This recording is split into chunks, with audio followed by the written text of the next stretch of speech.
What's up, beautiful people? Welcome back to my channel. Talking about the visa, this brings me to the next question: tips to avoid visa refusal. To avoid visa refusal, get yourself into a good university. Don't get into university just for the namesake of coming to Poland. This is not gonna work 80% of the time in getting your visa. Get yourself into a good university. This would lead to a good success for your visa.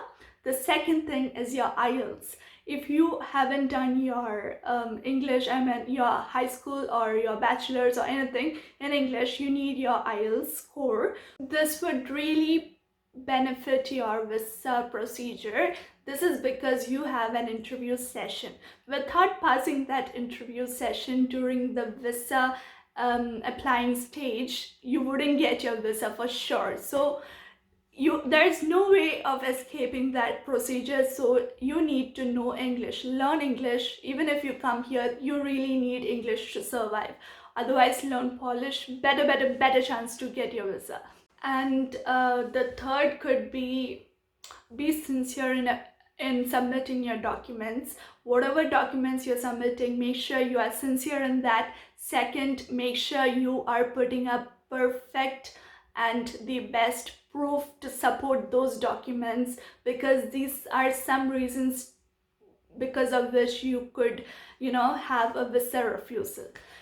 If you, like, I have read somewhere that if in case your visa got rejected and you find that all whatever documents you have submitted is right and everything is fine, they suggest you to apply again, because apply again and better luck next time, because the first time when you apply, if you wouldn't get, there are chances that you get in your second try. So follow the basic things, be sincere, do everything, and hope for the best. Next question was regarding the temporary residence, permanent residence, citizenship, work visa, everything related to visa.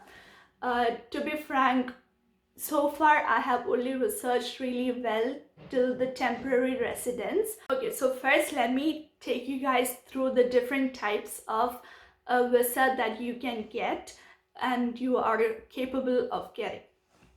Okay, so most of you guys must have heard about the Schengen visa for Europe. So this is for all the tourists out there, and this visa is only valid for 90 days. 90 days means 3 months, so not more than that. So if you're coming here as a student, you are supposed to apply for a national visa, not a Schengen visa.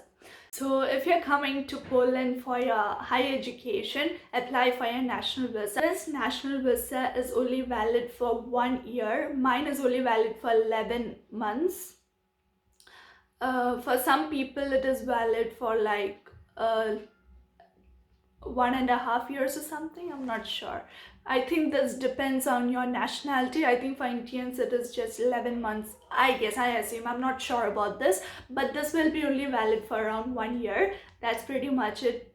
After getting your national visa, you can come to Poland. After coming to Poland, you need to apply for your temporary residence, because this national visa is only valid for 1 year. So you need to apply for your temporary residence. This temporary residence will be valid for the next 3 years, 1 to 3 years. Again, that varies. I don't know for what reason, but it varies. For some people they get it for 1 year, for some people they get it for 2 years, some people get it for 3 years. The maximum is 3 years so far, what I have heard. There was a lot of question like how long will it get to get your temporary residence. The answer to this question is it varies. Like for some of my friends, they would get it within like 6 months minimum. What the embassy is telling is around 6 months, but this is not true, I guess, because my sister applied for her temporary residence last year, that is 2019, May or April, she is not sure, April or May, so around that time last year, and she haven't got her visa yet.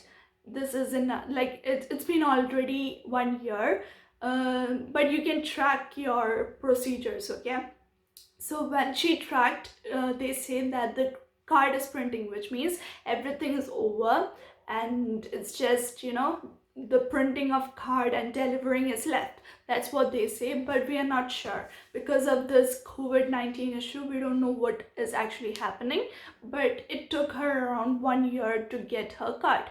She haven't got the card yet in her hand, but still, yeah, around 1 year. According to my situation, I applied in the month of January this year, and yeah, the procedure is still going on. Applying for this wasn't that hard, but getting a date was a bit hard. Like I remember one of my friend telling, like, we need to apply, like, search for dates at like 12 in the morning, like midnight 12, to get dates. I don't know how that worked, but I kind of got date like that. So I took an appointment on January 24th, and gathering up documents wasn't that tough, and getting your bank statement was also not tough. You need to show minimum 12,000 zlotys in your bank account to maximum how much ever you can. So this 12,000 zlotys can vary if you're getting your scholarships. Like my sister gets 1,100 zlotys per month from her university as a scholarship money, and because of this reason she just had to show like around 7,000. Like she didn't have to show 12,000 zlotys in her bank account because she was getting her scholarship. But as I am not getting any scholarship from the university, I had to show like around 12,000 zlotys. So for better understanding and for better information, I suggest you to check in their website. Like when you're coming here, when you're applying for a temporary residence, you could just check on their website, and every single detail is given in the website. Or else you could just go to the city hall and they would just give you a paper with requirements written there, and you could just ask for help. Everything will be fine. Whatever information that I have given is from my personal experience and what my sister have done. So this can vary from people to people, but 12,000 zlotys is the standard amount that you need to show in your bank account, that's for sure. Okay, so the next frequently asked question is about the percentage acceptance to the universities. So to answer this question, 80% of the time you might get admission to a Polish university, like not the best top public universities, but to average universities you might get admission if you have like about 50% percentage in your high school or bachelorate. But this might vary depending on the university that you choose. So what I suggest is go to the university page, take the subject that you want to study, click on that, and under that there will be there is this option. No doubt, like I have a lot of people telling that there is no option as such. There is option. Every university page they will have this option called as entry requirement.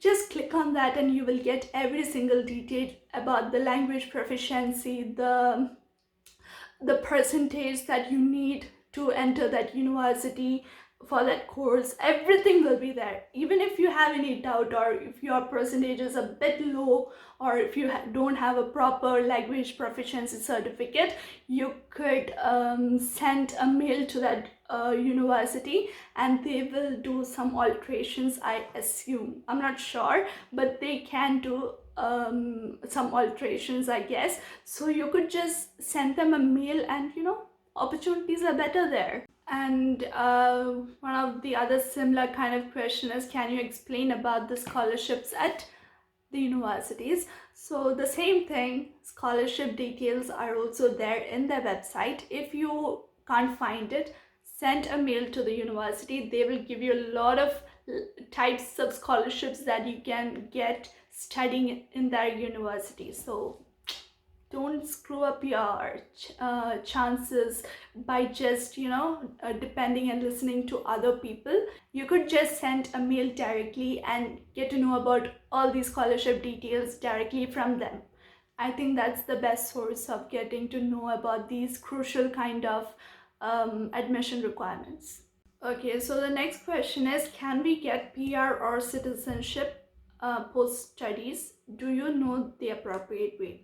Okay, so to answer this question, let me say that getting your work visa or you get your temporary residence or permanent residence with a purpose. Like if you have a purpose to stay in Poland, they will give you. For example, if you when you're applying for a temporary residence, you need to submit a document showing that you are a student of this university. Then only your application form will be complete. So even I think in PR, I haven't researched much about the permanent residence requirement, but I think you need to submit something similar, that you have some sort of job. If you're working with some employer in Poland, then they will give you a work visa. That's how you can stay um, after your studies in Poland. You can't come to Poland and then search for a job. You need an employer. It means you need to get a job here in Poland. Then only you can come here and stay and do whatever you want. So PR depends on that. And citizenship, you need to stay in this country for 6 years. You need to know their language. There's a language test. There's a Polish language test that you need to crack to get your citizenship, like to get the passport. So those are the basic things that I know about permanent residence and citizenship. For more details, I suggest you guys to search more on the web or check other YouTubers. This is all I know about these permanent residence and citizenship. So yeah, that's pretty much it for today's video. I hope all kinds of doubts are cleared from my point of view. I'm not sure about others' point of view. So I suggest you to research more before you take up a decision, because this is what I have personally felt here. All I want to say is you guys need to stay tuned to my channel, because I'm planning to release 2 more videos related to study in Poland as planned so far. The first one is my experience settling down in Poland, like my first few weeks in Poland, and the second one is about the comparison between Indian education system, university education system, and Polish education system. So stay tuned for those videos by subscribing to my channel and hitting that bell icon so that you guys will get notified whenever I upload that video. So yeah, don't forget to give this video a big thumbs up and put down any more questions if you have any down in the comment section, or else DM me in my Instagram account at RME Vlogs. So until next time, God bless.